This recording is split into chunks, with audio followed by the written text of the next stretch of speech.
अस्सलाम वालेकुम, मैं हूं शजर नियाज़ी। सुनो राउंडअप में आपको खुशामदीद। नाज़रीन, ईरान की जानिब से इसराइल पर मिसाइल हमलों के बाद मशरिक़ी वुस्ता में सूरत हाल मजीद कशीदा होती हुई दिखाई दे रही है। ईरान की जानिब से इन हमलों को हमास के सरबरा इस्माइल हानिया और हिजबुल्लाह के सरबरा हसन नसरुल्लाह की शहादत का बदला करार दिया जा रहा है। ईरानी सदर के मुताबिक इसराइल ने ईरान के मुअज़्ज़ज़ मेहमान को शहीद करके कशीदगी का आगाज किया। खित्ते में कशीदगी वसी करना अमरीका और यूरोप के मफाद में नहीं। यूरोपीय ममालिक और अमरीका इसराइल के बढ़ते जराइम को रुकवाएं। अगर इसराइल ने जवाबी कार्रवाई की कोशिश की तो ईरान का जवाब ज्यादा सख्त और ताकतवर होगा। जबकि इसराइली फौजी तंसीबात पर ईरानी मिसाइल हमलों के बाद अमरीकी सदर ये कहते हैं कि इसराइल पर वाज़ेह कर दिया है कि ईरान की जोहरी व तंसीबात पर इसराइली हमलों की हमायत नहीं करते। ईरान पर मजीद इक्तिसादी पाबंदियां लगाई जाएंगी। अमरीका इसराइल की मुकम्मल हमायत जारी रखेगा। दूसरी जानिब अक़वाम मुत्तहिदा की सलामती कौंसिल के हंगामी इजलास में ईरान और इसराइल के एक दूसरे के मद्दे मुकाबिल दिखाई दे रहे हैं। इसराइली मंदूब ने अपनी गुफ्तगू के दौरान कहा कि मिसाइल हमलों की ईरान को भारी कीमत चुकानी होगी। ईरान को ऐसे नताइज का सामना करना होगा जो इसके तसव्वुर से बाहर होंगे। इसराइली मंदूब की धमकियों के जवाब में ईरानी मंदूब ने कहा कि इसराइल की गुज़श्ता 2 माह से जारी इश्ताल इंगेज कार्रवाइयों के जवाब में और खित्ते में तवाज़ुन के लिए ईरान के मिसाइल हमले जरूरी थे। इसराइल को हर इश्तियाल अंगेजी के नताइज भुगतना होंगे। इसराइल खित्ते को नाकाबिले बयान तबाही के दिहाने पर धकेल रहा है। कशीदगी में इजाफा रोकने का वाहिद हल ये है कि इसराइल गजा और लबनान में जंग बंदी करे। एक तरफ ईरान गजा और लबनान में फौरी जंग बंदी का मुतालबा कर रहा है तो दूसरी जानिब इसराइल का जंगी जुनून रुकने का नाम नहीं ले रहा। इसराइल की जानिब से गजा और लबनान में हमलों का सिलसिला जारी है। इसराइल ने जनूबी लबनान में जमीनी कार्रवाई के दौरान हिजबुल्लाह से झड़पों में 8 फौजियों की हिलाकत की तस्दीक की है। तारीख ये बताती है कि गजा पर इसराइली जहारियत को 1 साल मुकम्मल हो रहा है। इसराइल की रियासती दहशतगर्दी के नतीजे में 40,000 से जायद फलस्तीनी शहीद हो चुके हैं। गजा मलबे का ढेर बन चुका है। इसराइल किसी भी किस्म की जंगबंदी मुआहदे के लिए तैयार दिखाई नहीं दे रहा। इसराइल की जानिब से मुसलसल जंग को फैलाने की कोशिश की जा रही है। हक के दिफा के नाम पर अमेरिका, बरतानिया जैसी आलमी ताकतें इसराइल की माली और दिफाई मदद करने में मसरूफ दिखाई दे रही हैं। अक़वाम मुत्तहिदा समेत आलमी बरादरी इसराइल की रियासती दहशतगर्दी के सामने बेबस दिखाई दे रही है।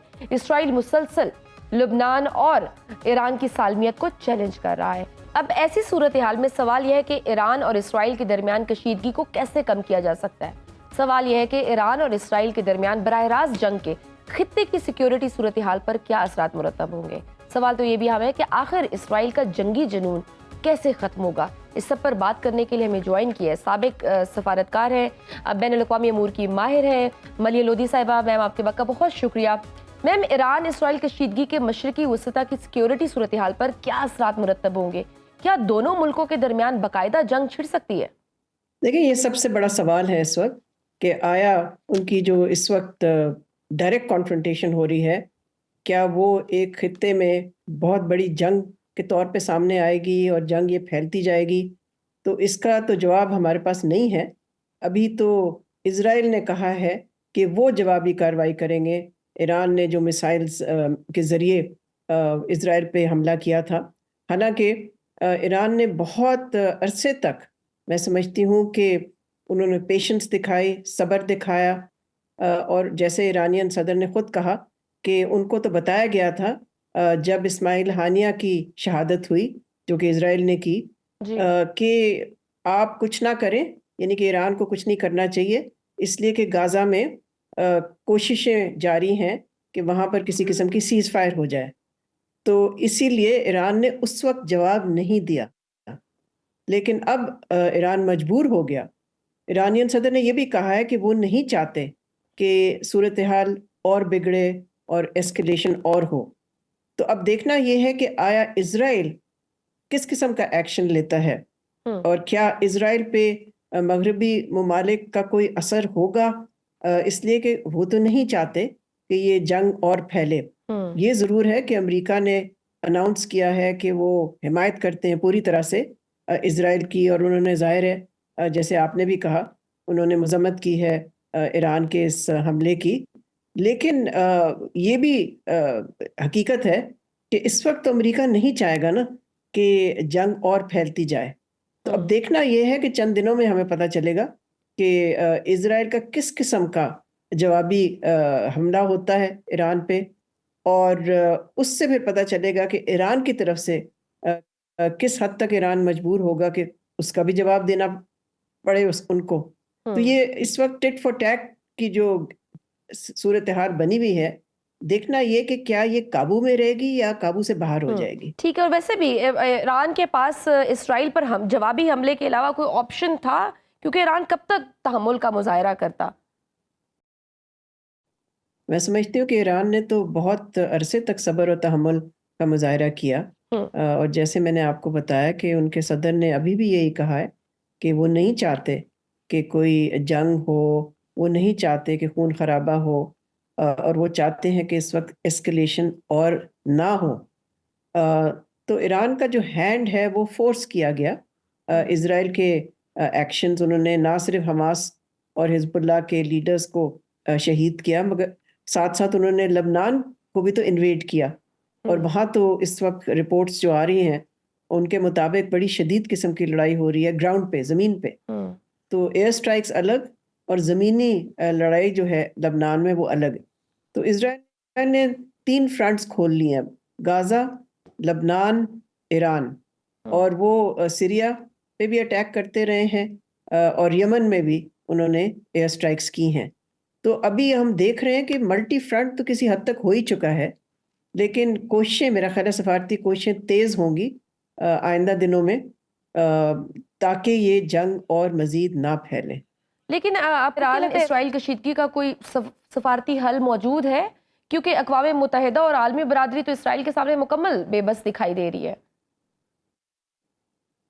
देखिए, मगरबी बरादरी बिल्कुल इज़राइल के साथ खड़ी है, मगर वो ये भी नहीं चाहती कि ये जंग फैल जाए, बिकॉज़ सबसे बड़ा उन पे जो असर पड़ेगा वो होगा तेल की कीमत का। इसलिए कि तेल की कीमत ऑलरेडी ऊपर जा चुकी है, और अगर मज़ीद जंग होती है तो वहाँ पर जो तेल की सप्लाई है वो बुरी तरह से इफ़ेक्ट होगी। और मैं समझती हूँ इस वक्त जो कि अमेरिका में सदारती इंतखाबात होने जाने 1 महीना भी नहीं रह गया, 1 महीने से भी कम रह गया है। तो कोई नहीं चाहेगा वहाँ, कम से कम जो करंट एडमिनिस्ट्रेशन है, वो तो नहीं चाहेंगे कि जो उनका कैंडिडेट है या उनकी कैंडिडेट है उस पे ये असरअंदाज हो तेल की कीमत। तो ये इस तरह के जो मुआशी मुफाद भी हैं, सिक्योरिटी इंटरेस्ट भी हैं, उन सब की वजह से मैं समझती हूँ कि सफारती कोशिशें ज़रूर तेज़ होंगी।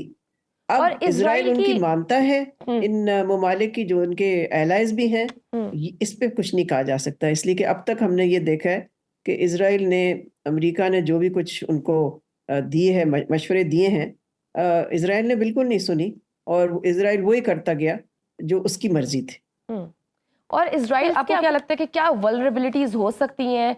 किन बेसिस पे, किन ग्राउंड्स पे अगर वो स्टेप बैक करता है तो वो करेगा? ज़ाहिर है एक ही मुल्क है जिसकी इज़राइल सुनता है, और वो अमेरिका है। तो अब सवाल ये पैदा होता है कि क्या अमेरिका अपना लेवरेज पूरी तरह से इस्तेमाल कर सकता है, करना चाहता है, करेगा? इसका तो हमें नहीं मालूम, ये तो अगले चंद ठीक दिनों और हफ्तों में ही पता चलेगा। ठीक। गजा जंग हो, लेबनान पर हमला हो, ईरान में इस्माइल हानिया की शहादत हो, अमेरिका तमाम वाक़यात से यूजुअली ताल्लुकी का ज़ाहिर करता है और साथ ही इसराइल के हक में दिफा की हमायत भी करता है। तो आप अमेरिका के रोल को कैसे देखती हैं? देखिए, गाज़ा में जो 1 साल से जंग मुसल्लत की है इज़राइल ने, तो वो अगर अमेरिका इज़राइल के साथ ना होता, तो इज़राइल वो कर ही ना सकता। तो एक तो ये बड़ी बात वाज़ेह है कि अमेरिका का जो रोल है वो एक रुकावट के तौर पे भी रहा है जंग बंदी के लिए। हमने ये देखा है पिछले 1 साल में कि जब यूएन सिक्योरिटी काउंसिल में करारदादें पेश हुईं जंग बंदी के लिए, सीज़ फायर के लिए, तो अमेरिका ने अपना वीटो पावर इस्तेमाल करके उनको वीटो किया। तो अमेरिका का तो रोल सबको पता है कि वो इज़राइल के साथ है, और ये एक तरह से आप कह सकते हैं अमेरिका की भी जंग बन गई है। उन्होंने इतनी हिमायत की है, इतना असला भेजा है। अगर आप असला भेजते जाएँ एक मुल्क को और उसकी फाइनेंशियल मदद भी करें, तो इसका क्या मतलब है? इसका मतलब है कि आप उस जंग में पूरी तरह से कंप्लिसिट हैं। बिल्कुल। इसराइल की जानिब से ईरान की जो जोहरी तनसीबात पर हमले का खदशा ज़ाहिर किया जा रहा है, अगर ईरान की जोहरी तनसीबात को निशाना बनाया गया तो फिर इसका अंजाम क्या होगा? मेरा ख्याल है इस वक्त जो कोशिशें हो रही हैं वो ये हैं कि इसराइल को अ, आमादा किया जाए कि इस तरह का कुछ कोई एक्शन ना ले जिससे कि इसराइल ईरान की न्यूक्लियर फैसिलिटीज़ को अटैक करे। उसको उनको अटैक करना इतना आसान भी नहीं है। बहुत सारी फैसिलिटीज़ जो हैं वो अंडरग्राउंड हैं हम्म। और डिस्पर्स्ड हैं। तो ये कहने की बात है मगर इतना आसान नहीं होगा इसराइल के लिए। और इस वक्त अमेरिका और मुख्तलिफ मगरबी ममालिक इसराइल को कह रहे हैं कि इस तरह का कदम आप मत लें। अब इसराइल उनकी सुनता है ये नहीं सुनता हमें नहीं पता। हम्म। हमास हिजबुल्लाह और की दिफाई और सियासी हिकमत अमली किस हद तक कामयाब रही है? देखिए हिजबुल्लाह तो अब बहुत प्रेशर के नीचे है, हम्म। लेकिन जो इसराइल ने ग्राउंड ऑफेंसिव शुरू किया है लबनान में, उसमें तो हिजबुल्लाह का पल्ला भारी होगा। हम्म। इसलिए कि ग्राउंड लड़ाई में यानी कि ज़मीनी लड़ाई में एक जो ऐसी कुवत होती है, मिलिट्री फोर्स होती है जो गुरिल्ला वॉरफेयर कर सकती है, जो कि हिजबुल्लाह करती आ रही है। हम्म। तो मेरा ख्याल है एडवांटेज उनके पास है, लेकिन ये ज़रूर है कि उनको बहुत बड़ा धचका लगा है। उनके लीडर्स को शहीद किया गया है। हम्म। पूरी ऑर्गेनाइजेशन को हिला के रख दिया है इसराइल ने। लेकिन देखें ये पहले भी हो चुका है। मैं समझती हूँ कि हिजबुल्लाह, अगर इसराइल समझता है कि उन्होंने हिजबुल्लाह को ख़त्म कर दिया है, तो ये भी बिल्कुल उनकी गलतफहमी होगी। इसलिए कि पहले भी बहुत दफ़ा उन्होंने अटैक किया है हिजबुल्लाह पे। और बल्कि जो हिजबुल्लाह के लीडर हैं उनसे पहले जो थे लीडर, उनको भी इसराइल ने ही शहीद किया था। तो उसके बाद हिजबुल्लाह तो ख़त्म नहीं हुई थी। हम्म। तो मेरा ख्याल है इसराइल के जो एक्शन इस वक्त हैं उससे फ़लस्तीनी रेजिस्टेंस जो है वो ख़त्म बिल्कुल नहीं होगी। तारीख तो हमें यही बताती है कि इस तरह से रेजिस्टेंस मूवमेंट्स ख़त्म नहीं होती। ये ईरान, हमास और इसराइल तनाज़े में ये मुस्लिम ममालिक के किरदार को आप कैसे देखती हैं? यू थिंक कि मुस्लिम उम्मा कहाँ खड़ी है? क्या ईरान ही एक लोन वॉरियर के तौर पे ही रहेगा, या ये कोई ऐसा चांस है कि ये सब यूनाइट होके कुछ इस तरह से कर सके? देखिए ये अच्छा सवाल है आपका। मैं समझती हूँ कि हर मुसलमान शख्स अवाम के लेवल पे यही सवाल पूछ रहा है कि उनका रोल क्या है। हम्म। और अरब हुकूमतों का तो रोल बहुत ही मायूस कुन है। उन्होंने क्या किया है अभी तक सिवाय मजम्मत करने के, स्टेटमेंट्स देने के। उसके अलावा कोई अमली तौर पे ऐसा एक्शन नहीं लिया जिससे कि इसराइल पे दबाव आए और इसराइल पीछे हटे। तो ओआईसी का भी मैं समझती हूँ कि किरदार जो है मायूस कुन, बहुत मायूस कुन, जिससे कि मुसलमान आवाम जो है वो वाकई बहुत ही डिसअपॉइंटेड है। मैं तो कहूँगी डिजेक्टेड भी है। हम्म। और इस पूरी इसराइल और अमेरिका का व्हाट यू थिंक कि असल हदफ क्या है? इसराइल का तो बहुत साफ है ना। वो तो चाहते हैं कि हम्म। कोई फ़लस्तीनी को छोड़े ही ना जिंदा। और वो चाहते हैं कि वो कब्जा करें, जितनी ज़्यादा ज़मीन पे कब्जा कर सकते हैं जो उनकी है ही नहीं और कभी भी नहीं थी। हम्म। लेकिन वही वाली बात है कि ये उनकी गलत फहमी है। ये बार बार ये इस तरह के मिलिट्री एक्शन करने से क्या होगा? एक पूरे कौम को तो आप ख़त्म नहीं कर सकते ना। ठीक है, इन्होंने खून खराबा तो बेतहाशा किया हम्म। है। 40 से ज़्यादा फ़लस्तीनियों को गाज़ा में शहीद किया है। बहुत ही लंबी दास्तान भी है फ़लस्तीनियों को इस तरह से मारने की, एथनिक क्लेंजिंग करने की, जेनोसाइड की। लेकिन अगेन तारीख हमें क्या सिखाती है? तारीख ये बताती है हमें कि जो काबिज़ फ़ौज होती है या एक काबिज़ मुल्क होता है, हम्म। ऑक्यूपाइंग पावर, वो जीतता कभी नहीं है। वो आखिर में आके ऑक्यूपेशन को ख़त्म होना पड़ता है और हो भी जाती है। हम्म। बिल्कुल सही। इसराइल की जंगी जारियत मगरबी ममालिक के इंसानी हकूक के हवाले से तजादात को किस हद तक एक्सपोज करने में कामयाब हुई है? मेरा ख्याल है इस सारी 1 साल से हम देख रहे हैं कि मगरबी ममालिक के कितने दोगली पोजीशन है, हम्म। डबल स्टैंडर्ड्स हैं ह्यूमन राइट्स के हवाले से। उनको यूक्रेन में अगर कोई सिविलियन मरता है तो वहाँ बड़ी तकलीफ होती है उनको, लेकिन जब फ़लस्तीनी या गाज़ा में हज़ारों की तादाद में लोग शहीद होते हैं तो वो कुछ कहते ही नहीं है। लगता है कि उनको उस बात से बिल्कुल तकलीफ नहीं होती। तो इनके क्या ह्यूमन राइट्स की क्या पोजीशन रह गई है? मेरा ख्याल है इनकी जो मॉरल पोजीशन थी, अगर कोई रह भी गई थी, तो वो तो मैं समझती हूँ कि इस सारे एपिसोड से वो ख़त्म ही हो गई है। क्या मॉरल पोजीशन है आज उनकी मगरबी ममालिक की? किस मुँह से वो किसी और मुल्क को कह सकते हैं कि जी आपके यहाँ ह्यूमन राइट्स हैं या नहीं हैं? अगर उन्होंने इस तरह की पोजीशन इख्तियार की है, जो उन्होंने कोई शो नहीं की कंसर्न, जो लोग जैसे मैंने कहा हज़ारों में शहीद हो रहे हैं और जिस किस्म की बर्बरियत जो है इज़राइल कर रहा है फ़लस्तीनियों के ख़िलाफ़, मगरबी ममालिक सिवाय 2-3 मुल्कों के, वहाँ तो कोई इस तरह की कोई चुई नहीं बोली। और पाकिस्तान की अगर हम पर्टिकुलरली बात करें तो पाकिस्तान पर इसके क्या कॉन्सिक्वेंसेस होंगे इस सारी एपिसोड के? आपको क्या लगता है कि हमारे सियासतदान इस इशू को संजीदगी से ले रहे हैं? मेरा ख़्याल है हमारे सियासतदान तो अभी उनको सिर्फ़ अपनी पड़ी हुई है। मैं तो समझती हूँ कि हमारे जो वज़ीर ख़ारिजा हैं, उनका भी मुझे कोई ख़ास फ़ोकस ही नहीं नज़र आता मशरिक़ वस्ता पे। बड़ी अफ़सोसनाक बात है कि इतना इतना बड़ा इतनी बड़ी डेवलपमेंट हो रही है, इतनी फ्रॉड सिचुएशन है, डेंजरस सिचुएशन है, इतने ख़तरात हैं इंस्टेबिलिटी, डिस्टेबलाइज़ेशन के। देखें ये ख़ित्ता डिस्टेबलाइज़ होता है तो फिर ज़ाहिर है उसके असरात, मनफ़ी असरात पाकिस्तान पे भी तो पड़ेंगे। ईरान पाकिस्तान का हमसाया मुल्क है, तो इज़राइल का अटैक होता है तो उससे तो फिर इंस्टेबिलिटी होगी ना हमारे पूरे ख़ित्ते में। उसके अलावा अगर तेल की कीमत और ऊपर चढ़ती है तो मुआशी फ्रंट पे भी पाकिस्तान के लिए मुश्किलात पैदा कर सकती हैं। चाइना और रशिया का क्या स्टैंड आप देख रही हैं? क्योंकि कुड दैट बी पॉसिबल कि वो इससे कहीं ना कहीं इनडायरेक्टली बेनिफिट होंगे कि अगर अमेरिका इस चीज में इन्वॉल्व हो जाता है इस जंग में? इज़राइल तो पता नहीं कितने सालों से चाह रहा है कि अमेरिका को मुलव्वस करके मिला के वो ईरान पे हमला करें। लेकिन मैं समझती हूँ कि इस वक्त अमेरिका इज़राइल को सपोर्ट ज़रूर करता है, हिमायत ज़रूर कर रहा है। कहता है बार-बार कि Israel has the right to defend itself. But उससे ज़्यादा आगे जाना और इज़राइल के साथ मिल के ईरान पे हमला करना मिलिटरीली, मुझे तो नहीं लगता कि इस तरह अमेरिका के ये मुफाद में होगा कि इस तरह की कोई जंग हो। नाजरीन, चीफ जस्टिस ऑफ पाकिस्तान काजी फाइज ईसा की सरबराही में सुप्रीम कोर्ट के 5 रुकनी बेंच ने आर्टिकल 63A की तशरीह के फैसले पर नजरसानी दरख्वास्त मंजूर करते हुए अदालत का अक्सरियती फैसला मुतफिका तौर पर कलअदम करार दे दी है। चीफ जस्टिस काजी फाइज ईसा ने नजरसानी अपील का फैसला सुनाते हुए कहा कि सुप्रीम कोर्ट बार एसोसिएशन की नजरसानी अपील मुतफिका तौर पर मंजूर की जाती है। केस का तफसीली फैसला बाद में जारी किया जाएगा। समाअत के आगाज पर बैरिस्टर अली जफर ने 5 रुकनी लार्जर बेंच को आगाह किया कि अदालती हिदायत पर गुज़श्ता रोज उनकी साबिक चेयरमैन पीटीआई इमरान खान से मुलाकात कराई गई।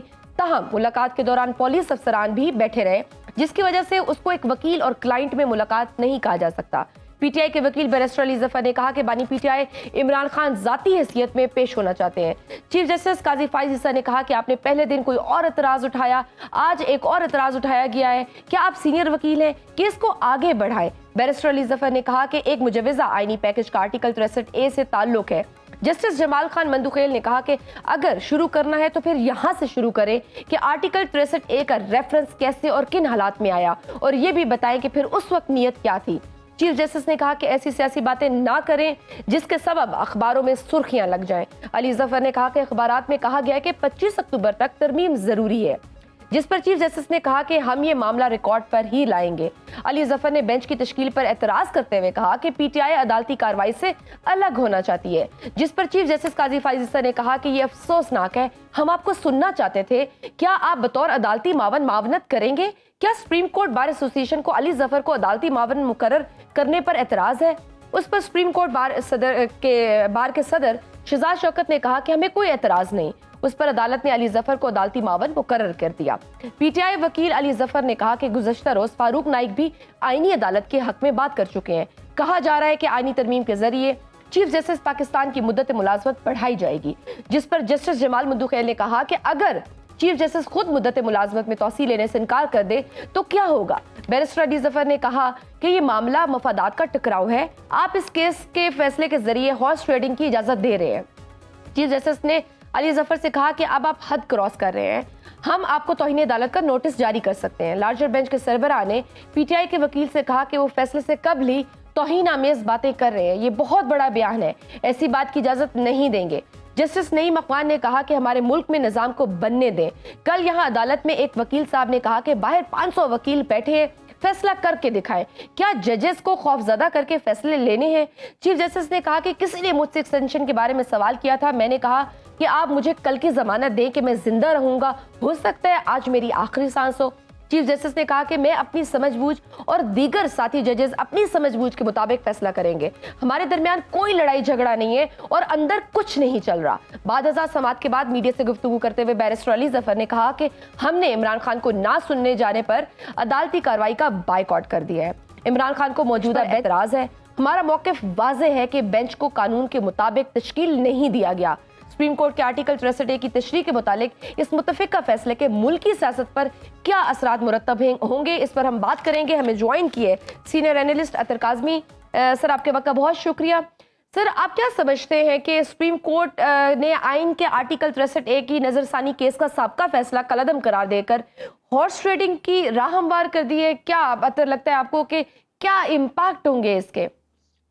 देखिए, टाइमिंग बड़ी इंपॉर्टेंट होती है शजिया। इस वक्त हुकूमत की ख्वाहिश है कि एक तरमीम लाई जाए और उस तरमीम को लाने के लिए उनके पास नंबर पूरे नहीं है और बार बार वो जो मखसूस नशिस्तों वाला मामला है, बिलावल साहब ने भी उसके हवाले से जिक्र किया कल एक इंटरव्यू के अंदर कि वो मखसूस नशिस्तों वाला फैसला आ गया क्योंकि अदलिया को पता था कि इस तरह की तरमीम आ रही है। वो मखसूस नशिस्तें आपकी तो थी नहीं, वो आपको तो वोट नहीं पड़ा। तो ये इस वक्त तासुर ये मिलता है कि इनकी ख्वाहिश है कि तहरीक इंसाफ के जो लोग हैं उनका नोटिफिकेशन ना हो, उन लोगों को साथ मिलाया जाए और ये एक आईनी तरमीम लाई जाए। और उस आईनी तरमीम को लाने में जो सबसे बड़ी रुकावट थी कि वो क्लॉज लग जाएगी, ना उनका वोट काउंट होगा, वो बंदे भी फारिग हो जाएंगे। अब इस फैसले से एक तरह से उसकी राह बार हो गई है। तो जो इसकी टाइमिंग है बदकिस्मती से, तो वो तो इस चीज को उसके साथ जोड़ती है और उससे यही तासुर मिलता है कि इतनी जल्दी में जिस तरह ये बेंच बनाया गया, उसके ऊपर एतराज आया, उसके बावजूद कार्रवाई चलती रही, उसके बावजूद जल्दी में इसका फैसला आ गया। हर किसी को पता था इसका फैसला क्या आएगा। तो लगता यही है कि जो हुकूमत की ख्वाहिश थी वो अदालती फैसले से हुकूमती ख्वाहिश को पूरा करने में मजीद उस मदद मिलेगी। मतलब हम कह सकते हैं कि 25 अक्टूबर से पहले पहले ये फिर आईनी तरमीम लेकर आएंगे ही। इनकी पूरी ख्वाहिश है और आज वैसे मौलाना ने भी ये कहा कि भाई आप को क्या जल्दी है, इतनी क्या जल्दी है कि आपने 25 अक्टूबर से पहले लेके आना है। 25 अक्टूबर को कौन सी क़यामत आ जानी है? तो कहा कि शंघाई ताउन तंजीम के इजलास के बाद ही आप ये आईनी तरमीम लेकर आए। इस टाइम सब सियासी जमातों को मिलकर बैठने की जरूरत है। जी बिल्कुल शजिया, ये मैं आपके प्रोग्राम में आपको एक खबर भी दे देता हूं कि पाकिस्तान तहरीक इंसाफ के कुछ लोगों ने जाके खान साहब मुलाकात की और उन लोगों को पैगाम पहुंचाया गया दूसरी तरफ से कि खान साहब को जाके बताएं कि आप अपना एहतजाज जो है वो एससीओ के बाद कर लें। एससीओ का समिट है, यहाँ पे आ रहे हैं लोग, आ रहे हैं बाहर के मुल्क से लीडरान आ रहे हैं। तो खान साहब ने उनको आगे से ये ऑफर की कि आप उनको जाके कहें कि आप जो आईनी तरमीम है ये आप 25 अक्टूबर के बाद कर लें, तो हम एहतजाज बाद में कर लेंगे। और वही बात आज मौलाना ने भी की है कि अगर आप चाहते हैं कि एहतजाज ना हो तो आप इस मामले को आगे ले जाएं, लेकिन हुकूमत की ख्वाहिश है कि 25 से पहले तरमीम करवाई जाए, नई आईनी अदालत बनाई जाए। और आज का जो फैसला है बुनियादी तौर पे इससे हॉर्स ट्रेडिंग का, इससे लोगों को खरीदने का रास्ता खुल गया है। वहां पे बरतानिया की मिसाल तो दी गई उधर अदालत के अंदर। फारूक एच नाइक साहब ने बताया कि बरतानिया में अरकान अपनी मर्जी से वोट डालते हैं, लेकिन क्या बरतानिया में लोगों को उठाया जाता है, उनकी फैमिलीज को उठाया जाता है, लोगों को खरीदा जाता है? वहां पे लोग अपने जमीर इस तरह बेचते हैं जैसे यहाँ पे बेचे जाते हैं? क्या वहां पे लोग जो है इलेक्शन से पहले कुरान पे हाथ रख के हलफ देते हैं कि मैं अपनी जमात के साथ वफादार रहूंगा? हमारे जो जमीनी हकायक हैं उनके तनाजुर में ये एक बड़ा बदकिस्मत फैसला है और वो दोबारा वो जो हॉर्स ट्रेडिंग के रास्ते हैं वो दोबारा खुल गए। ये बिलावल भुट्टो साहब भी बड़े एक्टिव हुए हैं और वो डिटर्मिन्ड है कि मैंने ये आईनी तरमीम करके रहनी है। स्पेशली वो कॉन्स्टिट्यूशनल कोर्ट्स की बात करते हैं कि ये फिर वो चार्टर ऑफ डेमोक्रेसी की भी बात करते हैं कि ये वहाँ से ये तब की बात है और सब मुतफिकत है इस पे और मैं ये करके रहूँगा। वो क्यों इतने डिटर्मिन्ड है? उनके पीछे क्या, आपको क्या लगता है कि उनको ये टास्क सौंपा गया है? क्योंकि पहले नून लीग ये लेकर आना चाहती थी तरमीम, फिर उसके बाद अब बिलावल भुट्टो जिस तरह से एक्टिव है, यू थिंक कि उनको कोई टास्क सौंपा गया है?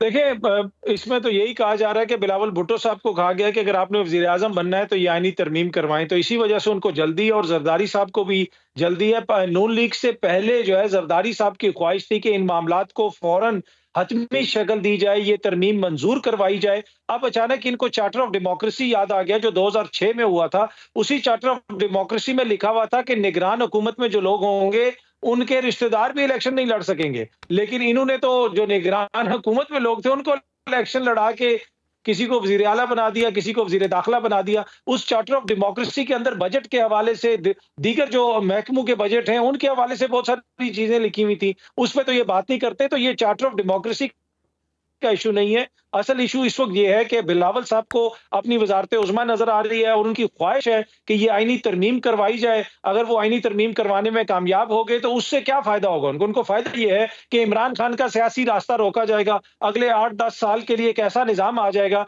जिसमें सब कुछ इनकी मंशा के मुताबिक होगा। क्योंकि जो आईनी अदालत आनी है शजिया, उसके पहले चीफ जस्टिस जो हैं, वो बिलावल साहब के वालिद साहब के मशवरे से मरियम बीबी के चाचा शहबाज शरीफ साहब तैनात करेंगे। तो इससे आप अंदाजा लगा लें, फिर अगले भी जो सारे जज साहिबान होंगे वो भी वालिद साहब जो यानी बिलावल साहब के जो वालिद साहब हैं उनका और काजी फाइज ईसा साहब या जो भी चीफ जस्टिस आता है उसकी मुशावरत से वो लगाए जाएंगे। तो ये सारा निजाम तो बिल्कुल फिर हुकूमत के हाथ में आ जाएगा। तो इस वजह से इनकी ख्वाहिश है कि जल्दी जल्दी ये तरमीम करवाई जाए। तो और चार्टर ऑफ डेमोक्रेसी में सिर्फ ये बात नहीं थी, अगर हम देखें जिसका ये हवाला बार बार देते हैं, वहां पे तो फिर और भी बहुत सारी बातें तय हुई थी कि किस तरह से हम किसी की मदद से बिहाइंड द डोर किसी भी हुकूमत को गिराएंगे नहीं, किसी को लेकर नहीं आएंगे, वो चीजें एहतसाब का निज़ाम लेकर आएंगे। वो सारी चीजें तो फिर कहीं पसे पर्दा ही चली गई हैं। अपने अज़ाइम को पूरा करने के लिए, एक अपने मफादात के लिए ये चीजें लाई जा रही हैं।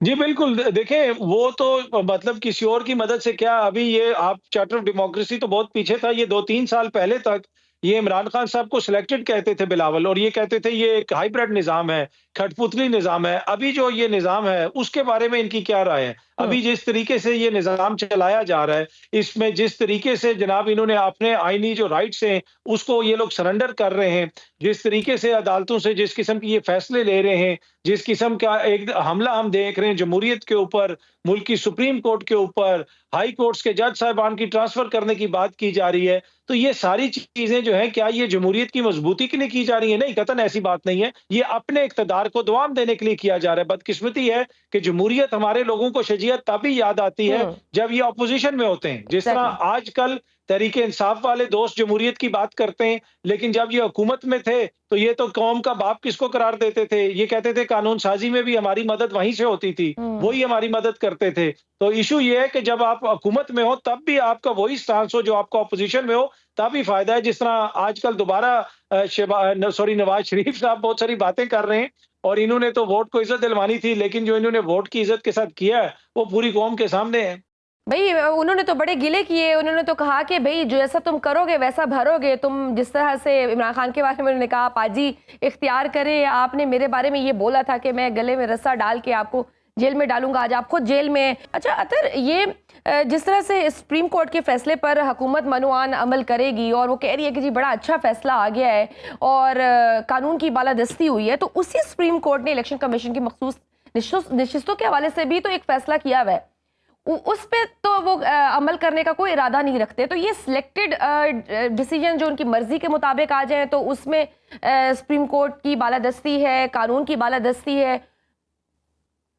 जी, बदकिस्मती से ऐसा ही है कि फैसला सुप्रीम कोर्ट मर्जी हमारी, वही सुप्रीम कोर्ट के जब अक्सरियती जज साहबान फुल कोर्ट जो है एक फैसला सुना रहा है, उसको हुकूमत मानने के लिए तैयार नहीं है। इलेक्शन कमीशन को कहा जा रहा है कि आप फैसले को ना माने, लेकिन ये जो फैसला है जिस तरीके से आया, आप देखें इसमें बड़ा इंपॉर्टेंट पॉइंट है कि वो जो प्रैक्टिस एंड प्रोसीजर एक्ट के तहत कमेटी बनी थी, उस कमेटी के 2 जो मेंबरान है शजिया, वो मुस्तकिल बुनियादों पर रहेंगे, वो हर हालत में होंगे। चाहे वो ऑर्डिनेंस जो अभी आ गया तरमीमी ऑर्डिनेंस, उसके बावजूद मोजिस चीफ जस्टिस साहब और जो सीनियर प्यूनी जज हैं, जो सेकंड सीनियर जज हैं, वो हर हालत में उस कमेटी का हिस्सा होंगे।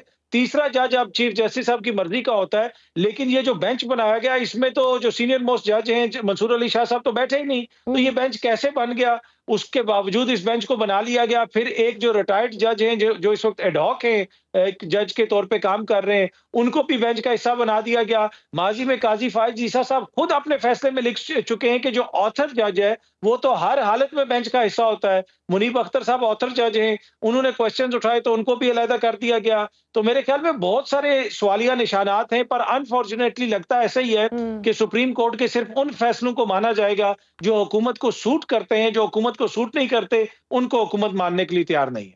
और इस तरह जिस तरह से हम देख रहे हैं एक तरह से कि जजेस जुडिशरी भी तकसीम दिखाई दे रही है, एक साइड पे है, दूसरी साइड पे, तो यू थिंक कि इस तरह के फैसलों की कोई साख रह सकती है, कोई क्रेडिबिलिटी रहेगी, आवाम इसको बाय करेगी, इन फैसलों को मानेगी जब जजेस एक दूसरे के खिलाफ खत लिख रहे हैं, जिस एक तरह का मीडिया ट्रायल शुरू हुआ है? जी बिल्कुल, बड़ी अनफॉर्चुनेट सिचुएशन है। ये खतों की रवायत कहाँ से पड़ी वो भी हमें पता है कि पिछले जो चीफ जस्टिस थे, उनसे जो पिछले चीफ जस्टिस थे, उनके दौर में अचानक मीडिया में खत आ जाता था किसी मोजिज जज का, तो ये एक रवायत पड़ गई। बड़ी बदकिस्मती है, टू बी ऑनेस्ट। देखें, जो आइन की मंशा होती है, आइन की रूह होती है, उसके मुताबिक अदालतें फैसला करती हैं। सम टाइम वो फैसले हमें पसंद नहीं आते। एक जो बार बार कहा जाता है ना, जो चौधरी परवेज इलाही साहब के खिलाफ वो तहरीके अदम एतमाद और हमजा साहब की वजारत आला को खत्म करने वाला जो सारा मामला है कि जी 20 MPAs को वहां से नाअहल करार दे दिया गया था और आइन को रीराइट कर दिया गया था। अगर आपको याद हो कि वो जो 20 MPA जिन्होंने अपनी पार्टी के खिलाफ वोट दिया था, जिनको फारिग किया गया था, जिनका वोट काउंट नहीं हुआ था, जब वो लोग अवाम में गए थे, जमूर में गए थे, तो जमूर ने उनके साथ क्या हशर किया था? जमूर ने उन सबको तकरीबन रिजेक्ट कर दिया। जी, 16 सीटें इसलिए कि अगर आप जीत गई थी, अवाम ने उनको रिजेक्ट कर दिया था। तो ये शो करता है कि अवाम ये चाहती है कि जनाब जिसको हम वोट दें आप उसी के साथ रहें। अगर आपने किसी और जमात में जाना है आप इस्तीफा दें और कहीं और चले जाएं। तो ये बड़ी इंपॉर्टेंट चीज है कि ये कोई बरतानिया और अमेरिका नहीं है। यहाँ पे लोगों के जिस तरह जमीर खरीदे जाते हैं, जिस तरह लोगों को बदला जाता है, जो जुल्म होता है, यहाँ पे लोगों को उठा लिया जाता है। तो ऐसे माहौल के अंदर जब अदालतों से इस किस्म का फैसला आएगा और इस किस्म का माहौल होगा तो यकीनन फिर अवाम भी उसके हवाले से अपनी राय का इजहार करेगी। लेकिन कल मरीम नवाज साहिबा भी यही वो तो कह रही थी कि जो केपी की गवर्नमेंट है वो तो आवाम के मसाइल की तो बात ही नहीं करती। आप देख लें केपी में लोगों के लिए वो क्या कर रहे हैं, बल्कि वो सिर्फ इंतशार की सियासत कर रहे हैं। और फिर दूसरी चीज, जब दूसरी तरफ देखें तो IMF का जो पैकेज है, बेल आउट पैकेज मिल गया है, तो हुकूमत इसको भी क्लेम कर रही है कि अब माशी सिमत जो है वो डिसाइड हो गई है, वो अब हम एक सिमत में चल पड़े, मुल्क अब तरक्की की राह पर है। वो जो मुश्किल था, वो जो चैलेंज था, वो गुजर गया। यू थिंक कि अब हुकूमत के लिए वो जो एक चैलेंज था वो वाकई खत्म हो गया है और अब वो इस्तेहकाम मिल गया है हुकूमत को और ये अब स्टेबल हो रही है?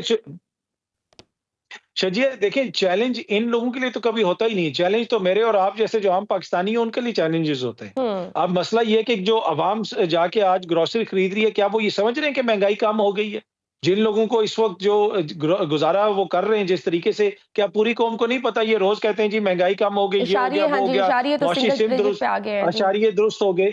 आप बता देना कि क्या इस मुल्क में $1 की भी इन्वेस्टमेंट आई है? FDI कितनी आई है? ये बता दें। ये रोज कहते हैं जी फलाना MOU साइन हो गया, ये हो गया, वो हो गया। देखिए, किसी भी मुल्क के अंदर जब इन्वेस्टमेंट आएगी उसके लिए रूल ऑफ लॉ होना जरूरी है। जहां पे आप सुप्रीम कोर्ट के फैसले, लेकिन अब वो आगे कह रहे हैं ना कि सऊदी डेलीगेशन आ रहा है और साथ में कुछ इन्वेस्टर्स भी आ रहे हैं।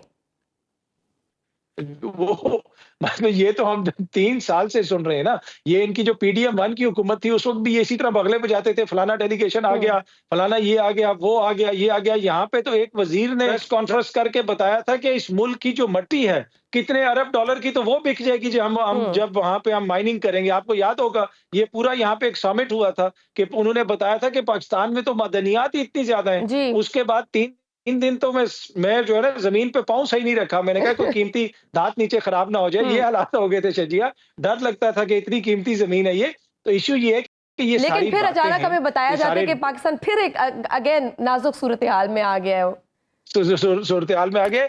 तो ये हमें एक तवील मुद्दती पॉलिसी चाहिए और सारे सियासतदानों को सोचने की जरूरत है। अब जिस मुल्क में हम $7 अरब का कर्जा लेने के ऊपर, जिसमें से अभी गालबन 2-2.5 अरब की पहली किस्त मिलेगी, हम बगलें बजा रहे हैं। हमें अपने ऊपर शर्म आनी चाहिए। एक जो बिजनेसमैन होता है इस वक्त दुनिया में, उसकी अकेले की वर्थ कई $100 अरब होती है। और हम यहाँ पे जो है एक पूरी कौम है, 25 करोड़ कौम है, लेकिन ये हुक्मरान हमें वहां पे उस नहज पे ले आए हैं कि जहां पे हम डॉलर के लिए तरस रहे हैं। तो अभी तक कोई भी जो सिचुएशन है वो हमें दुरुस्त होती हुई नजर तो नहीं आ रही, लेकिन अगर दुरुस्त होती है तो उसमें मेरी कामयाबी है, आपकी कामयाबी है, पूरी कौम की कामयाबी है। किसी बिल्कुल की भी सही। हुकूमत हो, पाकिस्तान की मईशत दुरुस्त होगी तो हमें तो खुशी होगी। बिल्कुल सही, बहुत शुक्रिया। एनालिस्ट अतर काज़मी साहब हमारे साथ मौजूद थे। नाजरीन, मुझे दीजिए इजाजत। अल्लाह हाफिज।